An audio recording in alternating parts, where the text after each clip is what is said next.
Alors bonsoir tout le monde. Donc ce soir, on va essayer de parler un petit peu du sens de la Sfirat HaOmer.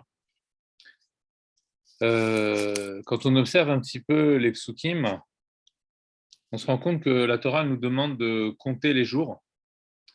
Donc il y a plusieurs points de repère pour pouvoir compter ces jours-là. D'abord, il y a un certain nombre de jours qu'il faut compter. Donc la Torah nous parle de 50 jours.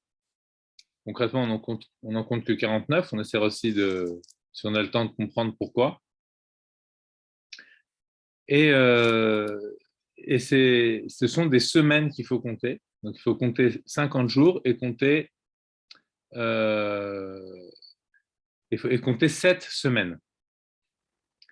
Ensuite, il y a un deuxième point qu'il faut observer, c'est que la Torah nous dit qu'il faut compter les jours les jours et les semaines, donc à partir du moment Miyom Aviachem et Omer Atenufa, à partir du jour où on apporte en offrande les épis d'une quantité d'un Omer, c'est une quantité c'est une mesure en fait, des épis d'orge qu'on devait amener. Donc à partir de ce jour-là où on a amené en offrande les épis d'orge, la Torah nous dit voilà, à partir de ce jour-là, vous commencez à compter. Ce jour-là inclus. Donc c'est très, très étonnant de savoir pourquoi le point de référence du compte, c'est ce moment où nous amenons, cette offrande d'orge. Deuxième point, alors ça aussi on pourrait se dire, c'est pas la Torah, elle nous donne une information supplémentaire. Elle nous dit que c'est mimachorat à Shabbat. D'ailleurs, c'est ce qu'elle dit en premier. Mimachorat à Shabbat, c'est-à-dire au lendemain du Shabbat. Les Chachamim font un pile-poule, c'est-à-dire une exégète talmudique pour essayer de comprendre ce que signifie ce lendemain du Shabbat. Et finalement, ils en arrivent à la conclusion que ce n'est pas vraiment le lendemain du Shabbat, mais c'est le lendemain du premier Yom Tov de Pessah. Et ce premier Yom Tov de Pessah, à partir du lendemain de ce jour-là, il faut commencer à compter. Donc là aussi, on a une sorte de référence, d'accord, de point de repère, de référence, qui est un autre point de repère que le précédent. Le précédent, c'était le jour du commencement, d'accord, à partir de quel jour on commence. Et là, c'est à partir de la veille. On nous dit quel est le jour de la veille du compte. Donc c'est aussi très étonnant. Pourquoi faut-il nous préciser quel est le jour de la veille du compte? Le deuxième, simplement l'idée que c'est à partir du jour où on amène le Omer Atnoufa, ça aurait dû nous suffire. Et la Torah aurait pu préciser, peut préciser par ailleurs que le Omer Atnoufa, que cette mesure d'orge, eh bien, elle doit s'apporter le lendemain du premier jour de Yom Tov. Donc du coup, on ne comprend pas que peuvent bien signifier ces deux points de repère pour pouvoir commencer à compter. Alors, on a dit qu'on comptait 7 semaines, mais en fait, une semaine, ça se dit en hébreu shavua, et ça vient du mot sheva, qui signifie 7. Et sheva, 7, en fait, ça fait directement référence aux 7 jours de la semaine. C'est quoi une semaine? C'est une shavua, c'est-à-dire c'est un ensemble de 7 jours. Or, les 7 jours de la semaine, ça fait référence au début de la création du monde, où nous voyons que Dieu a créé le monde en 7 jours. Et là, on a l'impression que les 7 jours de la création se sont comme démultipliés. À l'intérieur de chaque jour, on a découvert encore 7 jours. Donc, ce qui fait 7 semaines. C'est comme si chaque jour avait été multiplié par 7. Donc, du coup, de 7 jours, on est passé à 7 semaines. Alors, les Mekoubalim nous font remarquer que le monde est créé avec 10 attributs divins. Si on regarde le début du Tanya, on voit que dans le troisième chapitre, on voit que y a une correspondance entre les 7 jours de la semaine, par exemple, et les 7 midot que nous avons en nous. Pourquoi on parle de 10 attributs? Parce qu'en fait, l'ADN, on va dire, de la création, d'accord, le programme général de la création, la matrice générale de la création, elle est de l'ordre de 10.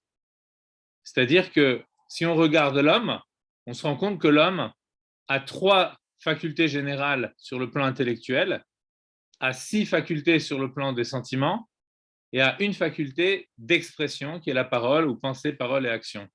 Donc du coup, ça fait 3 plus 7, 3 plus 6 plus 1, ce qui fait 3 plus 7, ce qui fait 10. Donc le chiffre 7 fait référence aux 7 jours de la semaine, mais en même temps, il fait référence aux 7 attributs de sentiment ou aux 7 caractéristiques de personnalité que nous pouvons avoir en nous et qui vont évidemment varier d'une personne à l'autre. Donc finalement, il y a une sorte de correspondance dans la création du monde. On part d'un schéma archétypal premier, si vous voulez, c'est-à-dire d'un modèle premier, qui est le modèle, finalement, le futur modèle de l'homme. D'accord? C'est le modèle de ce que sera l'homme. Et donc, à partir de ce modèle-là, qui est la structure intellectuelle et sentimentale, que Dieu crée en lui-même d'abord, avant de la créer chez l'homme, il faut bien qu'il la crée pour lui, pour pouvoir ensuite la créer pour les hommes. Si Dieu n'avait pas créé la parole, je ne pourrais pas parler. Si Dieu n'avait pas créé l'amour, je ne pourrais pas aimer. Si Dieu n'avait pas créé la réflexion, je ne pourrais pas réfléchir. Donc, c'est-à-dire que Dieu crée déjà les choses en lui-même, comme dit le Passouk, Anota Ozen Aloishma, n'est-ce pas, que celui qui a incrusté l'oreille en l'homme, n'est-ce pas, que celui-là entend forcément, simplement la façon d'entendre de Dieu, c'est une ouïe infinie, alors que nous avons une ouïe qui est extrêmement limitée. C'est-à-dire que Dieu crée tout à l'intérieur de lui-même. Et donc, ce modèle-là de création en lui, d'accord, qui n'est pas encore une création à proprement parler, eh bien, va se déployer dans la réalité, va se déployer dans le temps, c'est-à-dire jour après jour, les 7 jours de la création, et va se déployer aussi dans le psychisme humain, dans le nefesh, dans l'âme. Donc j'ai ce double déploiement. Ça se déploie aussi dans l'espace, au travers des différentes terres dans le monde, les 70 nations, etc. On retrouve encore cette idée du chiffre 7. Et finalement, le jour va symboliser une mida d'Akadosh Baruch Hu. Chaque jour va symboliser un attribut du divin. Donc dans la Kabbalah, par exemple, on va nous dire que le premier jour de la création, ça représente le chesed. C'est la lumière, la bonté. D'accord? Puisque la création vient de la bonté d'Hachem et elle se manifeste le premier jour par l'apparition de la bonté. Le deuxième jour, c'est plutôt la deuxième mida, qui est la mida de la rigueur. Et la rigueur, par exemple, on voit durant le deuxième jour que Dieu fait une séparation entre les eaux d'en haut et les eaux d'en bas. Donc du coup, il y a une rigueur, il y a une notion de séparation. Et ainsi de suite, jour après jour, on voit se déployer, au travers de la création propre de ce jour, on voit se déployer la mida particulière d'Akadosh Baruch Hu. Ce qui veut dire pour nous que le déploiement du temps n'est pas quelque chose d'anodin. Les jours qui se succèdent, ce n'est pas neutre. Chaque jour porte en lui une caractéristique du déploiement divin, du dévoilement divin qui se donne dans le monde au travers de la temporalité. Et nous, on doit essayer d'attraper cette temporalité pour profiter justement du fait que Hachem dévoile dans le monde tel type de lumière, entre guillemets, d'accord, c'est-à-dire de façon pour lui de se manifester dans le monde. Et donc, du coup, c'est pour nous l'opportunité de se dire, tiens, mais Hachem a déployé cette mida dans le monde, mais il l'a déployé aussi à l'intérieur de moi-même. Et donc, il faudrait aussi que moi aussi, je puisse arranger cette mida. C'est pourquoi, chaque jour, dans la tfila, dans la prière, lorsque nous avons fini la Hamida, on fait, donc il y a certaines prières encore après, puis à un moment donné, on arrive à la prière du Shir Shel Yom, qui est le cantique du jour. Parce qu'effectivement, chaque jour possède son cantique. Pourquoi chaque jour possède son cantique? Parce que justement, c'est le cantique qui correspond à la Mida d'Akadosh Baruch Hu de ce jour-là, à l'attribut divin de ce jour. Et donc, c'est pour nous l'occasion de nous imprégner de cette caractéristique du divin, entre guillemets, et du coup de nous améliorer nous-mêmes. Ça, c'est sur le plan du quotidien. Maintenant, pendant le Homer, il se passe quelque chose de particulier, c'est que nous devons compter 7 fois 7 jours. Donc, pourquoi les 7 jours de la création ne suffiraient pas? Pourquoi on ne se dirait pas, on n'a qu'à compter 7 jours? Comme parfois, on voit qu'il y a certains cas de figure où il faut compter 7 jours, des cas de figure de purification, etc. Pour les femmes qui se purifient, on a les Shiva Nekiim, les 7 jours de purification. Donc, parfois, on voit effectivement que la purification, pour la purification, 7 jours, c'est suffisant. Mais là, non.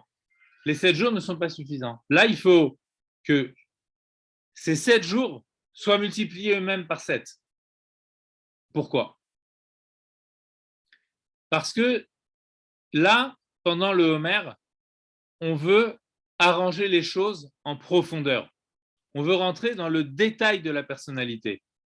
On veut essayer de guérir sur toutes les facettes de notre personnalité.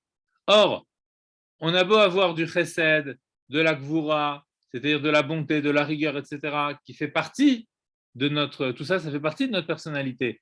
Mais on se rend compte, en fait, que la personnalité, elle est beaucoup plus complexe que ça. Et que quelqu'un qui, par exemple, aurait un caractère dominant, par exemple, dans la bonté, eh bien, ça ne l'empêcherait pas, par exemple, parfois d'être sévère avec ses enfants. Pourtant, c'est un homme bon. Donc, comment a-t-il fait pour faire intervenir ici de la sévérité? Alors, les kabbalistes nous disent qu'en fait, et c'est quelque chose qui est repris vraiment abondamment dans la chassidoute, c'est que quand on veut arranger les choses, il faut toujours les mettre en connexion les unes avec les autres. L'absolu, c'est-à-dire chaque mida pour elle, c'est une très grande force. D'accord? Par exemple, quelqu'un qui est jusqu'au boutiste, qui veut dire moi, je suis que comme ça. Alors, tu as développé une mida de chesed, par exemple, de bonté, c'est beau. Mais en fait, ça peut être aussi destructeur. Parce qu'on n'a pas les outils pour pouvoir canaliser cet absolu. Pour pouvoir canaliser l'absolu, il faut d'abord développer le relatif. Avant de comprendre l'absolu de la Torah, par exemple, la vérité absolue du divin, il faut d'abord révéler le relatif, c'est-à-dire la relation à l'autre. Et le relatif, ce n'est pas simplement que je suis en relation, je suis relatif aux autres, mais c'est aussi qu'à l'intérieur de moi-même, il y a une dimension d'absolu, mais il y a aussi une dimension de relatif. C'est exactement ça. Lorsque je suis capable avoir un trait de caractère dominant qui serait le chesed, la bonté, eh bien, en même temps, je suis capable d'être rigoureux, ce qui veut dire que la rigueur peut être conjuguée avec la bonté.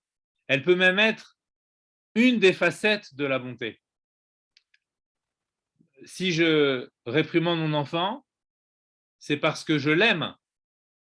Si je l'empêche de toucher du feu et que si je vois qu'il se brûle ou qu'il risque de se brûler, je me mets à le crier de façon extrêmement sévère pour ne pas qu'il fasse cette bêtise, est-ce que ça veut dire que j'aime mon enfant ou est-ce que ça veut dire que je ne l'aime pas parce que je l'ai crié?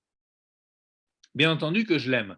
Mais ici, cet amour s'est exprimé sous la forme d'une sévérité. Donc, c'est-à-dire quelque chose qui est l'inverse de la bonté. Mais c'était indispensable. Donc, c'est toujours de l'amour qui est en train de s'exprimer. Ce qui veut dire qu'à l'intérieur de l'amour, il peut y avoir aussi de la sévérité. À l'intérieur du dimanche, qui est le jour du chesed, il peut y avoir du lundi, qui est le jour de la rigueur. À l'intérieur de la rigueur, du lundi, il peut y avoir du dimanche, le jour du chesed. D'accord? C'est comme ça que les choses se passent dans notre nefesh. Nous ne sommes pas, euh, figés dans une identité propre qui nous dirait « moi, je ne suis que comme ça ». Donc, du coup, chez les Mekoubalim, la chose se traduit de cette façon-là en disant que dans chacune des midot, dans chacun des traits de caractère, se retrouvent les autres. Donc, comme il y a 7 traits de caractère, à l'intérieur de chacun se retrouvent les 7 autres. Donc, c'est pour ça que chaque jour ne suffit plus à lui-même en tant qu'un jour unique. Le dimanche qui représente le chesed, je ne peux pas travailler en même temps entièrement mon chesed si je ne multiplie pas le chesed par 7, si je ne multiplie pas le dimanche par 7, si je ne cherche pas à voir qu'à l'intérieur de mon chesed, j'ai aussi de la rigueur, j'ai aussi de l'harmonie, j'ai aussi un sentiment d'expansion par ce qu'on appelle le netzar, j'ai aussi un sentiment de sincérité, de reconnaissance, j'ai aussi un sentiment de synthèse et d'union, et j'ai aussi une dimension d'expression par la malchoute, la royauté. Donc à l'intérieur de chacune de chacun de ces traits de caractère, ce qu'on appelle les midot ou les séphirot dans le langage des kabbalistes, eh bien, à l'intérieur de chacun d'entre eux, on est dans l'univers du tikkun, de la réparation, c'est-à-dire que chacun d'entre eux est connecté avec les autres. C'est-à-dire que quand je dis qu'il y a de la rigueur dans la bonté, ça veut dire que la rigueur, c'est-à-dire que la bonté emprunte à la rigueur.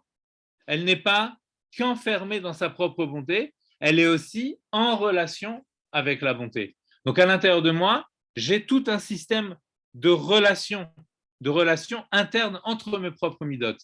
Et ce sont ces propres midotes-là qui sont en relation les unes avec les autres qui me permettent d'être en relation avec le monde à l'extérieur de moi.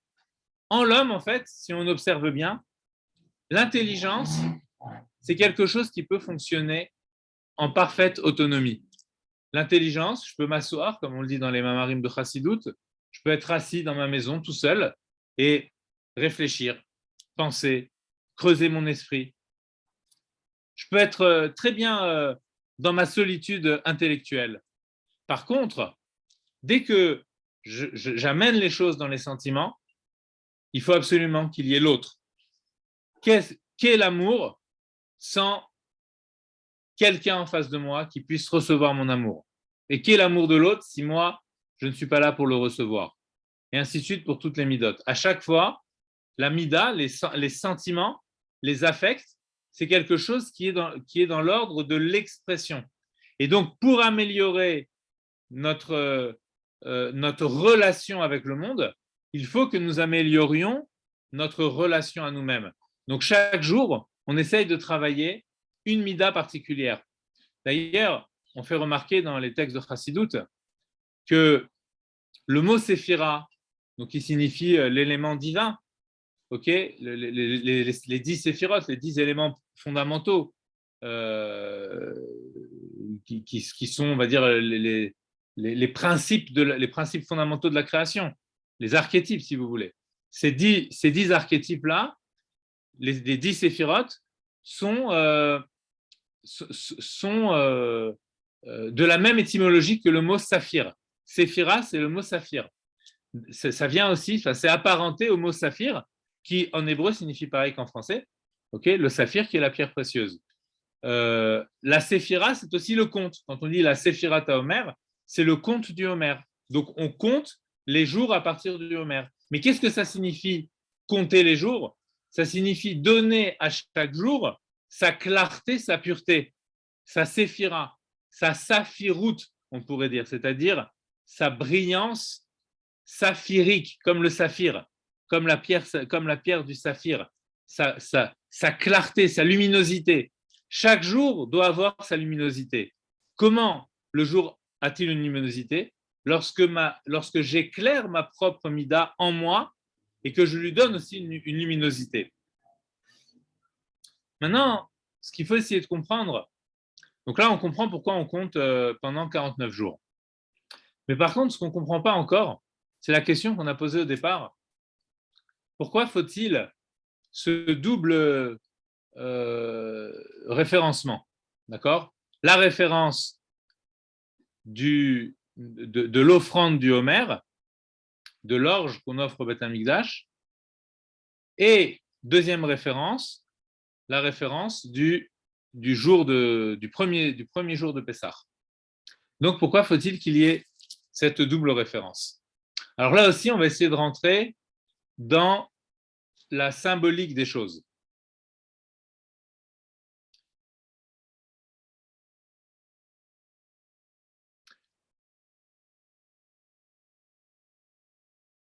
Il y a une différence entre l'orge et le blé.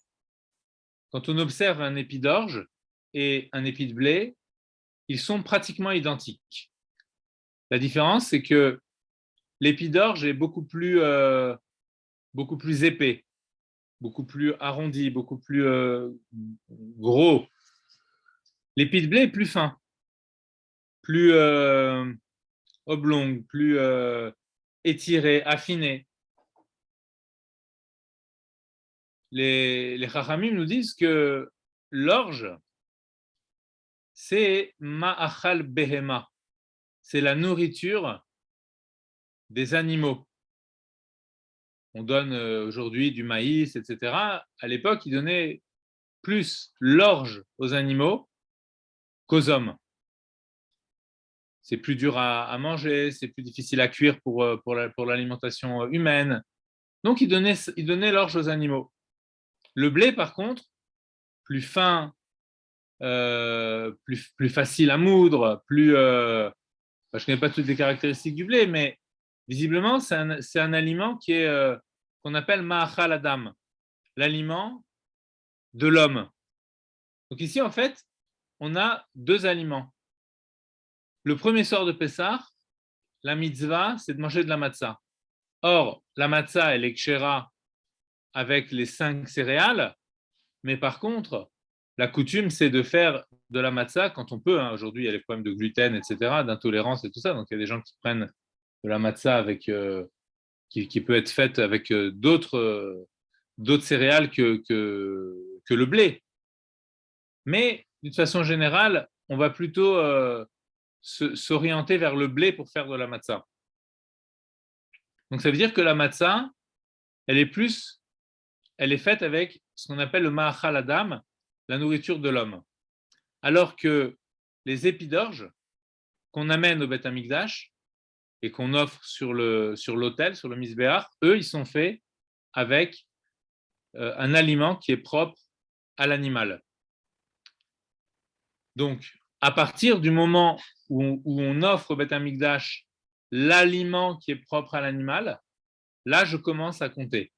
Ça m'indique véritablement ce qu'il faut faire, puisque tous les soirs, on dit dans la bracha, Al Sefirat à Omer, le compte du Omer, sous-entendu, le compte des jours, à partir du jour où nous avons amené cet aliment qui est un aliment animal. Donc, effectivement, le point commun qui peut exister entre l'homme et l'animal se trouve au niveau des midotes, surtout chez les mammifères. On voit que les animaux sont dotés de sentiments, comme l'humain. Simplement, chez l'animal, le sentiment, il vit dedans et il est enfermé dans le sentiment. Il n'est pas capable de prendre du recul. Tout son intellect est subordonné à ses affects. Et donc, l'intellect humain, lui, peut permettre de contrôler le sentiment, de le contrôler, de l'éveiller à quelque chose de plus haut et de l'orienter. Mais chez l'animal, il n'y a pas du tout cette dimension-là. Donc, en fait, puisque nous avons une dimension animale, on comprend que l'affinement des midot, le titre de la conférence était changer véritablement. Donc, l'affinement, c'est ça, changer, c'est au niveau de son ressenti, au niveau de ses affects. Donc, essayer d'affiner ses sentiments, c'est prendre quelque part le taureau par les cornes. C'est-à-dire, c'est prendre l'animal qui est en nous et essayer de lui faire sentir autre chose. Donc, je compte les jours. Chaque jour correspond à une mida. Les midotes, les sentiments, c'est quelque chose qui est de l'ordre de l'animal. Vous savez, dans le Tanya, on explique qu'il y a deux âmes. Il y a l'âme divine et il y a l'âme animale. Alors, au milieu des deux, il y a aussi l'âme intellectuelle, c'est-à-dire l'âme intellective qui permet de faire l'intermédiarité entre l'âme animale, entre l'âme divine et l'âme animale. Elle va pouvoir expliquer, l'intelligence peut expliquer à l'âme animale comment s'orienter. Si on veut situer l'âme animale et l'âme divine, si on veut les localiser, faire ce qu'on appelle une topique, c'est-à-dire les géolocaliser, j'allais dire, hein, où on les situerait dans l'organisme, okay, c'est psychique, hein, c'est de l'ordre de l'âme, c'est pas physique, mais c'est lié avec le physique. Et donc, du coup, ça va nous permettre de donner une certaine localisation physique à une dimension qui est spirituelle. Ça permet de mieux visualiser les choses. Donc, par exemple, l'intellect, et donc qui va être vraiment, on va dire, je dirais, le propre de l'âme divine. D'accord, je parle de l'intellect qui peut percevoir les choses divines. La neshama, l'essentiel de la neshama, c'est dans le cerveau. D'accord, donc c'est la strate supérieure. Dans l'intellect, voilà, si quelqu'un a une intelligence qui est claire, etc., eh bien, ne serait-ce que par son intellect, il peut être en connexion avec le divin.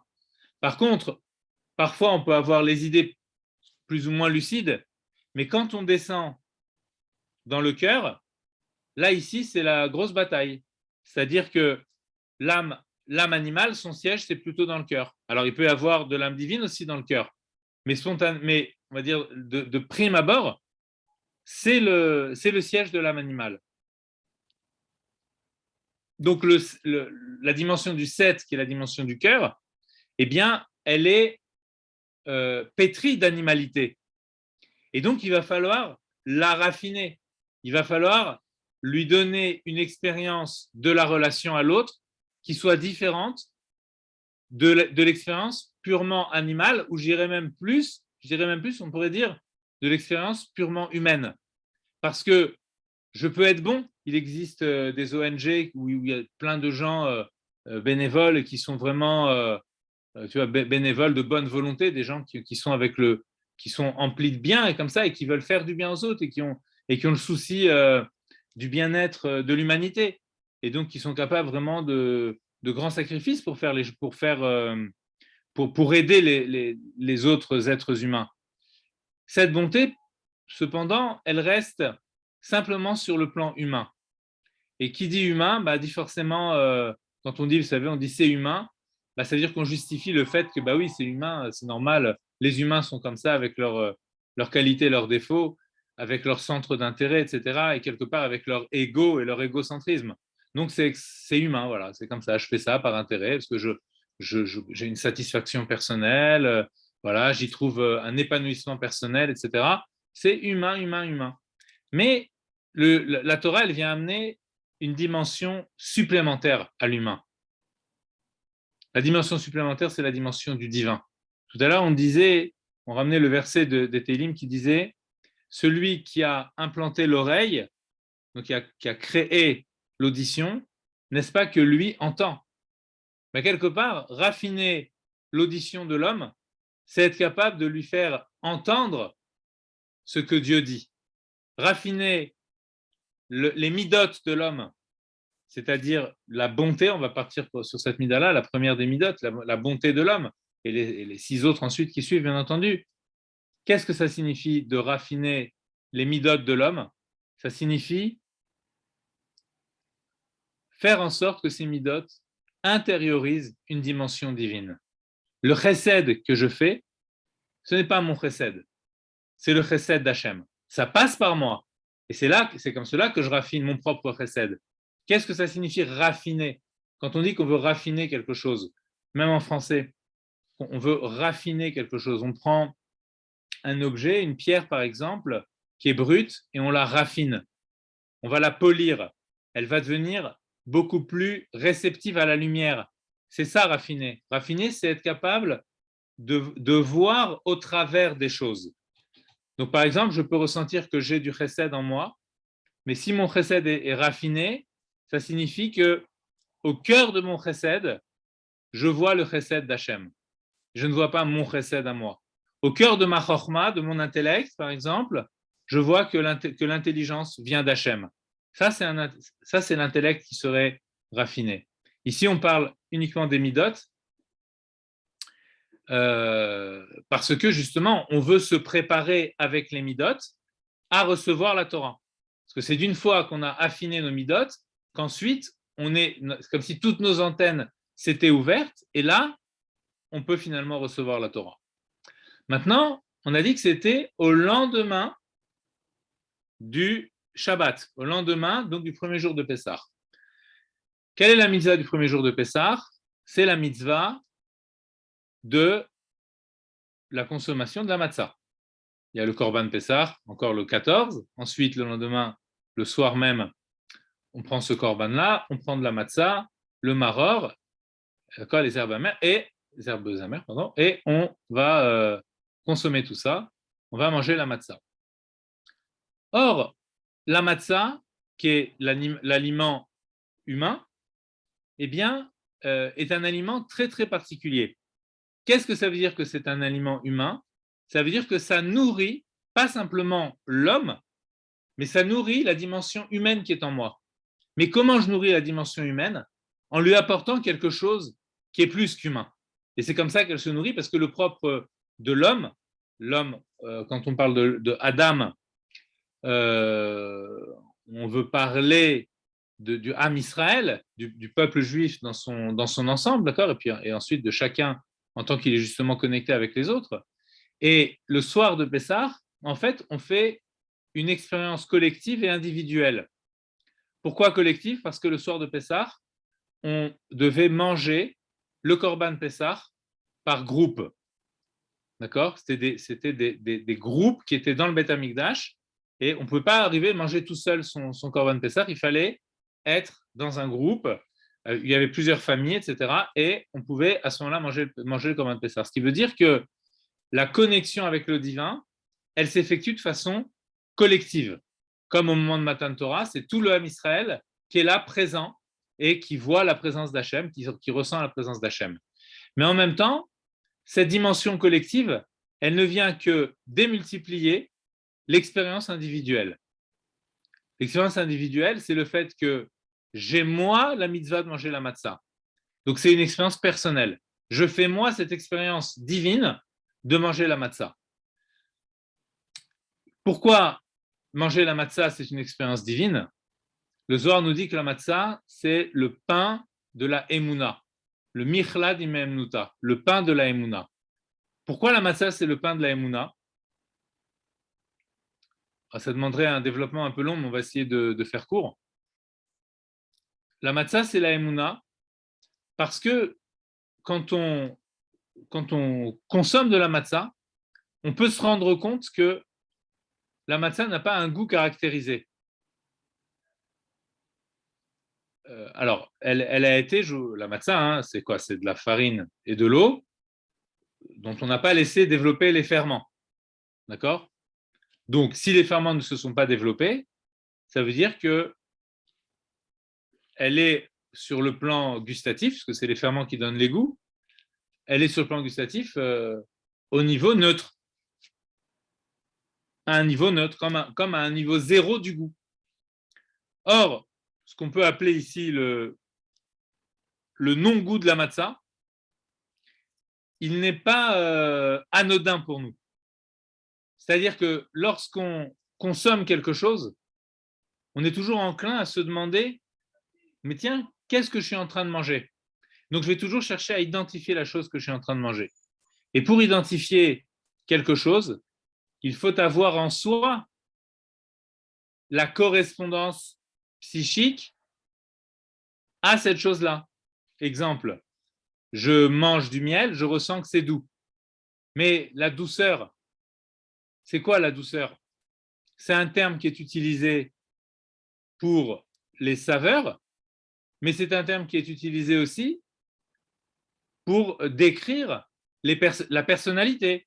On va dire d'une personne qu'elle est douce, par exemple, où il y a beaucoup de douceur chez cette personne. Mais attends, tu es en train de me parler de la douceur. La douceur, c'est une saveur avant tout. Ah oui, mais ce n'est pas qu'une saveur. C'est aussi une caractéristique à l'intérieur du psychisme. Et en fait, c'est pour ça qu'on dit que quelqu'un est doux. C'est-à-dire que puisque la sensation de douceur, c'est une sensation agréable au palais, eh bien, lorsque je vois que quelqu'un est bon, je vais dire c'est une personne qui est douce, parce que je vais ressentir d'une façon différente, évidemment, la même chose. Donc, ce qui me permet de dire que quelque chose est doux, c'est parce que j'ai en moi la dimension de douceur. D'ailleurs, quand on mange quelque chose de doux, ça éveille en nous cette dimension de douceur. C'est pour ça qu'à Rosh Hashanah, on mange la pomme trempée dans le miel, puisque la pomme, c'est la symbolique de l'année, et le miel, c'est la symbolique de la douceur. Donc, je trempe la pomme dans le miel, c'est comme si j'imprégnais l'année entière de douceur. Et donc, je veux commencer à démarrer, je veux démarrer mon année sur le bon pied, d'accord, avec un bon élan, avec un élan de douceur. Donc, du coup, dès le début de Rosh Hashanah, dès le premier repas, tout de suite, qu'est-ce que je fais en premier? Je commence à manger quelque chose qui est doux. Donc, je fais naître en moi la douceur. Et je demande à Dieu de donner lui aussi sa douceur, Shana Tova Metuka, de donner sa douceur dans le monde. Quand je mange la matzah, je n'ai pas cette correspondance en moi. C'est ni doux, ni amer, ni aigre. Bon, je ne sais pas, les 4 saveurs, là, je ne les connais pas, mais bon, voilà, il n'y a pas quelque chose en moi qui puisse correspondre à ça. Ça veut dire que ce qui va me permettre de dire ce qu'est la matzah, c'est uniquement si j'arrive à trouver en moi quelque chose qui n'est pas de l'ordre du goût. Or, le goût, ce qui me permet d'identifier, c'est aussi la raison, puisque l'identification, c'est une raison des choses, c'est la raison des choses. Ok? Et en hébreu, justement, ça se retrouve dans le terme en hébreu, puisque ta'am, qui signifie le goût, signifie aussi l'intelligence, la raison. D'accord? Le ta'am, pour quelle raison tu as fait ceci ou cela? Le ta'am. Donc, d'une façon générale, ça signifie la rationalité, l'intellect. Donc, si je dis qu'il y a quelque chose en moi qui n'est pas de l'ordre du goût, ça veut dire qu'elle n'est pas de l'ordre de la rationalité, ça veut dire qu'elle est supra-rationnelle, elle est au-delà de la rationalité. Qu'est-ce qui est au-delà de la rationalité? Le vécu pur du divin. C'est ça qui est au-delà de la rationalité. Vivre Dieu, sentir la présence d'Hachem, sentir que par-delà l'existence, il y a déjà quelque chose, avant même que quoi que ce soit n'existe. Il y a déjà l'existence d'Hachem, qui est la véritable existence, qui ne dépend de rien d'autre. Ce n'est pas une existence matérielle, ce n'est pas une existence qui s'inscrit dans le temps, qui s'inscrit dans l'espace, qui s'inscrit dans la matière. C'est une existence sans aucun critère d'existence. C'est l'existence à l'état pur. La matzah, elle vient me faire sentir dans la matière que je suis en train de consommer qu'il y a quelque chose qui échappe à cette matière. Un goût qui échappe à tous les goûts. Le goût du non-goût. Quelque chose qui est au-delà de l'intellect. C'est le pain de la Emouna. Ce pain-là réveille en moi la dimension qui est au-delà de la rationalité, le pur vécu du divin, l'expérience du divin à l'état pur, qui est une expérience de laquelle on ne se remet jamais. On ne se remet jamais dans le sens positif du terme. Quelqu'un qui a rencontré Dieu, pour sa vie entière, il aura beau essayer de le nier, mais pour sa vie entière, il n'est plus le même. Il est certaines expériences de vie qui ne peuvent pas nous laisser indifférents. Et c'est l'expérience de la matzah. L'expérience de la matzah, c'est une expérience d'une transformation véritable. Je goûte en moi quelque chose qui n'est pas de l'ordre du monde. Je fais l'expérience dans le monde de quelque chose qui n'appartient pas au monde. Enfin, c'est une bonté d'Hachem d'avoir mis dans la matzah quelque chose qui n'est pas de l'ordre de la matière pure. Quelque chose qui est de l'ordre d'autre chose, de l'au-delà. De l'au-delà, quand je dis l'au-delà, ça veut dire de Dieu tel qu'il est avant la création du monde. Ça se retrouve dans la création. Donc quand j'ai consommé ça, avec quoi je suis en connexion? Je suis en connexion avec le divin. C'est une dimension verticale qui s'insère en moi. Cette dimension verticale, il me faut une journée entière pour l'intérioriser. Je mange la matzah le soir, l'expérience est faite. Au moment où je mange la matzah, ça y est, tout est joué. Mais à partir de ce moment-là, les choses vont complètement changer. Il faut que ce jour-là où on mange de la matzah soit vraiment... d'ailleurs, le passouk nous dit c'est mimachorat à Shabbat au lendemain du Shabbat. Et justement, le Shabbat, c'est quoi? Pourquoi la Torah elle a appelé ce Yom Tov-là, elle l'a appelé Shabbat? Parce que qu'est-ce que le Shabbat? Le Shabbat, c'est un jour dans le temps qui nous connecte avec quelque chose qui est au-delà du temps. C'est un retour de la création à son origine. Shabbat, c'est aussi la chouve. Donc à son origine antérieure à la création. C'est pour ça que le Shabbat, on ne fait pas de travaux. Parce que faire un travail, c'est être inscrit dans la matière, être inscrit dans le monde, c'est avoir son impact. Donc c'est continuer à construire, alors que là, ce que je veux ressentir, c'est ce qu'il y a avant la construction. Donc au jour du Shabbat, je m'abstiens. Et en m'abstenant de travailler, je me reconnecte avec l'état d'avant le travail. Okay, c'est pour ça que la sensation qu'on doit avoir le Shabbat, c'est comme si tout nous vient comme ça. Tout doit être fait avant Shabbat. On doit avoir l'impression que ça nous vient directement d'en haut. Ça nous vient directement d'avant la création. Okay, un petit peu comme la manne, qui est le pain aussi, qui est comme la matzah d'ailleurs, qui est le pain sans goût, qui peut avoir tous les goûts, qui vient d'où? Qui vient d'avant la formation des goûts. C'est pour ça qu'il peut avoir tous les goûts. Et c'est où avant la formation des goûts? C'est avant la création. Donc c'est le pain d'avant la création. C'est en cela que la manne, que la matzah, c'est le blé, c'est la nourriture de l'homme. C'est-à-dire que ça va nourrir ce qu'il y a de plus éminent en l'homme, ce qu'il y a de plus haut en l'homme. Qu'est-ce qu'il y a de plus haut en l'homme? C'est Emouna. Et donc c'est ça qui va se nourrir au travers de la matzah. D'une fois que j'ai consommé la matzah, alors j'ai vécu quelque chose de très particulier et maintenant je suis à même de travailler, de raffiner l'animalité qui est en moi. Et d'ailleurs, le premier jour, c'est Yom Echad Laomer. On pourrait dire le jour Rishon, on pourrait dire le premier jour.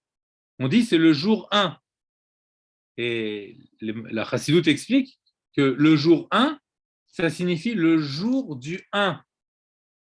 Le jour, c'est les midot, c'est le monde, c'est amener le 1 de Dieu dans le monde. En fait, c'est le 1, c'est l'expérience qu'on a fait la veille avec la matzah. Mais cette expérience, elle était comme un peu déconnectée de la réalité. Et maintenant, on commence à compter. On rentre dans la réalité. Aujourd'hui, c'est le jour 1 du Homer. Aujourd'hui, c'est maintenant que j'amène le 1 que j'ai vécu hier, que j'amène maintenant à Yom, que je l'amène dans la réalité du monde. À Yom, le aujourd'hui. Je l'amène dans la réalité. Je l'amène dans la réalité comment? En raffinant le chesed qui est en moi. Par exemple, chesed shebe chesed, on peut dire c'est aimer. Le chesed, c'est la bonté, donc c'est lié avec le sentiment d'amour. Et donc, on peut dire que chesed shebe chesed, c'est aimer le fait d'aimer. Il y a des gens qui n'aiment pas aimer, qui aiment bien être toujours rigoureux, introvertis, renfermés sur eux-mêmes, etc. et qui n'arrivent pas à développer le sentiment d'amour. Donc, ce jour-là, on va dire, mais ouvre-toi, aime le fait d'aimer. Chesed shebe chesed, oui, mais quel amour je vais aimer? C'est celui du Echad, c'est-à-dire c'est l'amour divin.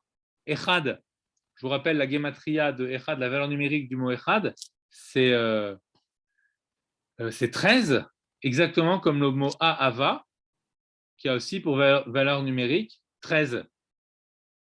Donc l'idée, c'est que le Echad, qui est le 1 de Dieu, en fait, est plein d'amour. Donc ça veut dire que cet amour que je vais aimer, d'accord, je vais aimer les autres. C'est-à-dire quoi? Je vais aimer les autres. Ça veut dire que je vais m'enraciner dans l'unité divine qui englobe toute toutes les neshamot et par-delà toute la création. Et c'est là que je vais amener, en me connectant avec le divin, je vais pouvoir diffuser cet amour dans le monde.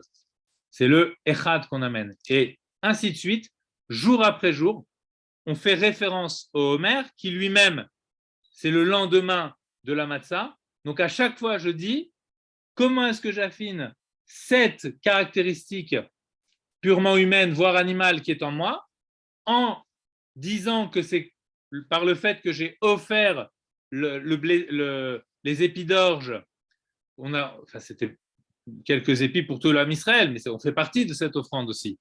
Donc ces épis d'orge qui ont été offerts, qui représentent l'animalité, qui elle-même a pu être offerte parce que la veille, j'ai eu l'expérience du divin.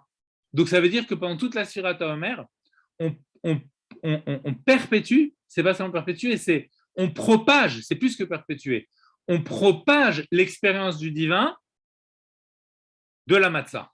On la propage tout du long de notre être, d'accord, dans toutes les strates de nos affects qui en principe sont plutôt pétris d'animalité comme on l'a dit tout à l'heure. Là au contraire, j'y insère de la lumière, j'y insère du divin. Et de cette façon-là, lorsqu'on arrive à Lag BaOmer, alors on va parler de Lag BaOmer maintenant, je vois qu'il est déjà tard, mais lorsqu'on arrive, on va dire, à Matan Torah, eh bien, c'est là, tout notre être est affiné, et à ce moment-là, on peut avoir le 50e jour. Alors, juste 2 mots sur cette notion de 50. On a dit au départ qu'on essaierait d'expliquer pourquoi la Torah dit vous compterez 50 jours alors qu'on n'en compte que 49. Ben, c'est qu'en vérité, le 50e jour, il est compté, mais il n'est pas compté par nous. Il est compté par Dieu. Qu'est-ce que ça veut dire ?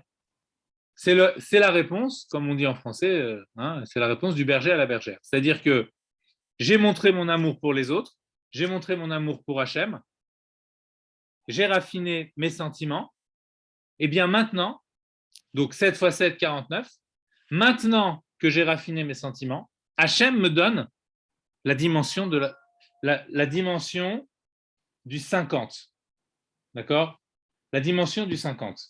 Qu'est-ce que la dimension du 50 ?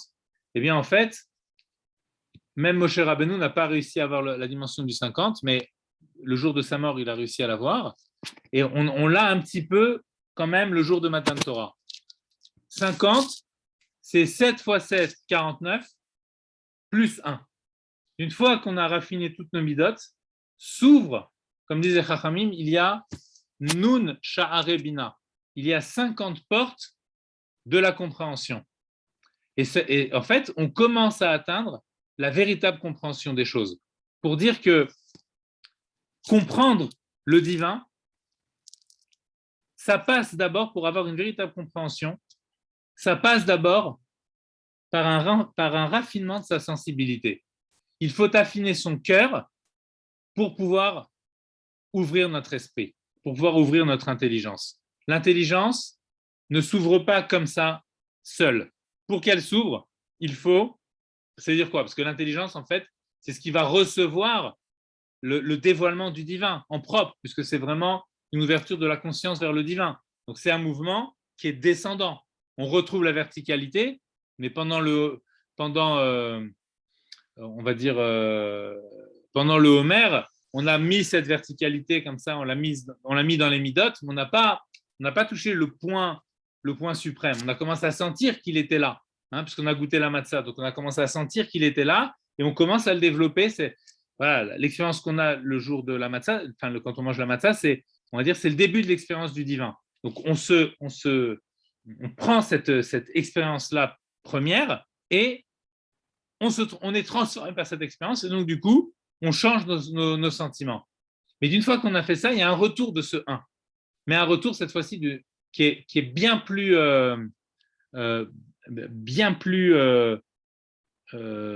visible, d'accord ? Bien plus clair, bien plus lumineux.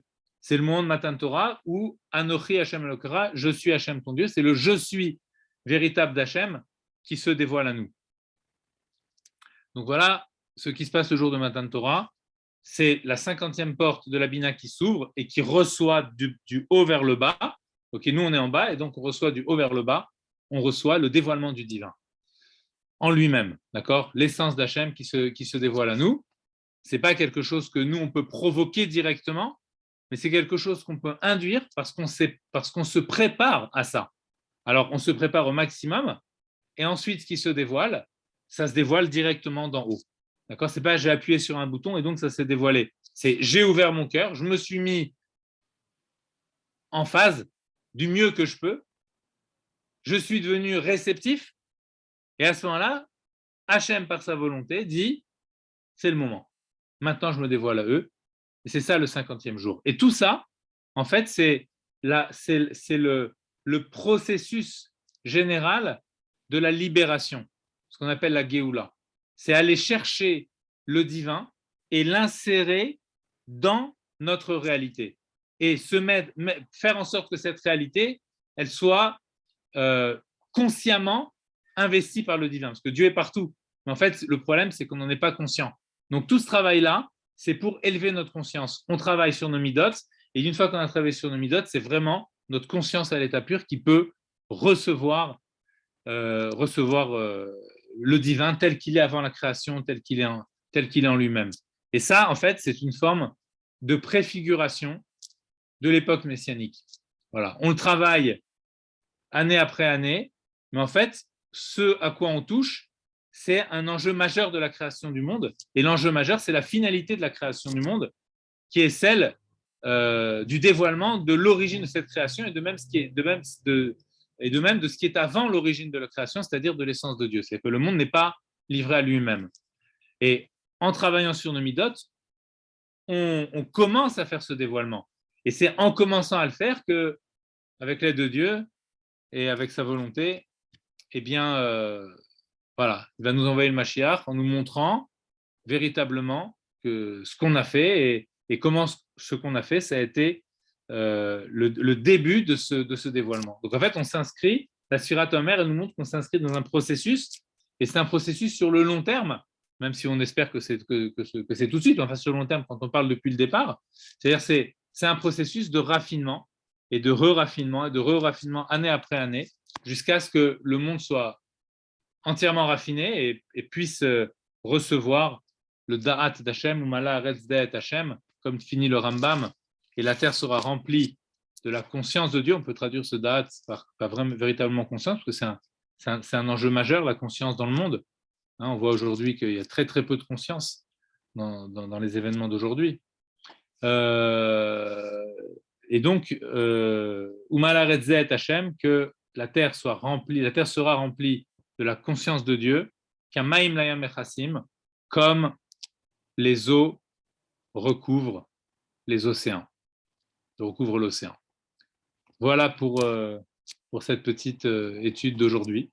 S'il y a des questions, écoutez, on peut prendre quelques minutes. Si vous avez des remarques, des questions, des idées, que ce soit un petit peu interactif, hein, pourquoi pas, des réactions, n'hésitez pas. Si on peut, Mandy, si tu peux remettre le micro, peut-être qu'il y a des gens qui veulent intervenir. Si tu veux autoriser les micros.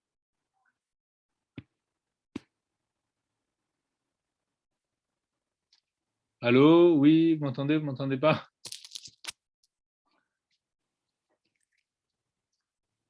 Oui. Alors peut-être si vous voulez écrire des remarques ou quoi.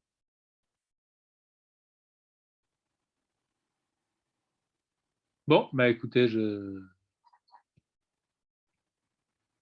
s'il n'y a pas de questions,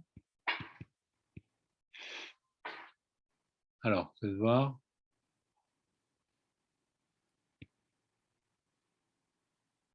Ah, quelqu'un dit je n'ai pas de micro. Si vous voulez poser votre question ici par écrit, j'ai demandé à Mandy Cohen s'il peut remettre les micros.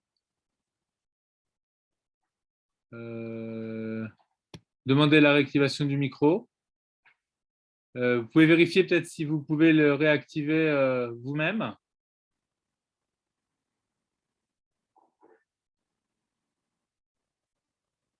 Il y aurait des questions? Dites-moi par écrit, est-ce qu'il y aurait des questions?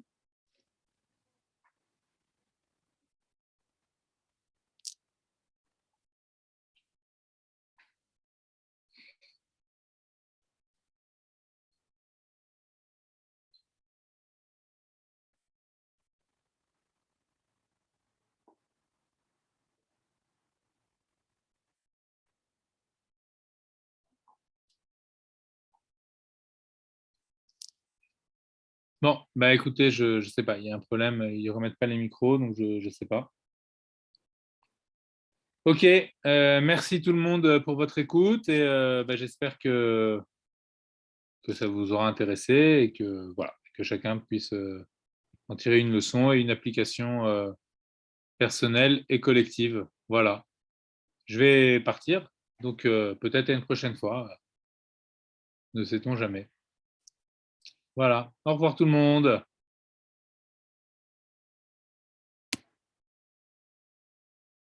Ah, peut-être que moi je peux remettre les micros parce que visiblement, attendez, j'ai l'impression qu'il m'a mis.